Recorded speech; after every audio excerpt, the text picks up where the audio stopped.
ભાવનગરની વધુ એક ખબર જણાવીશું। વિદ્યાનગરમાં મહેમાનોએ ઘરમાં ચોરી કર્યાની ચોંકાવનારી ઘટના સામે આવી છે। આ ઘટના છે ભાવનગરના વિદ્યાનગરના નીલમબાગ વિસ્તારની, જ્યાં મહેમાનો ઘરે આવે અને પરત જાય પછી ઘરમાંથી રોકડ ગાયબ થઈ જાય।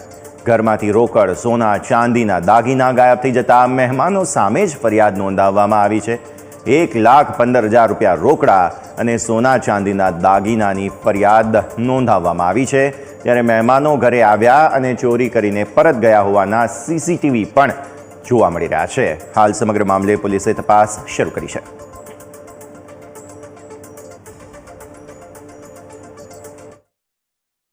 ચોરીનો સુપાસર વિદ્યાનગર સોસાયટી કેટલાની ચોરી થઈ હતી? 1,15,000 રૂપિયા રોકડા है અને 4.5 તોલા સોનું, 4 વીટીઓ है લેડીઝની, 2 જેન્ટ્સની અને 1 મંગળસૂત્ર, 1 ચેન, 2 પેડલ। કેટલા રૂપિયા? 3,70,000 નો અંદાજ કરો। કોણે ચોરી કરી એવું?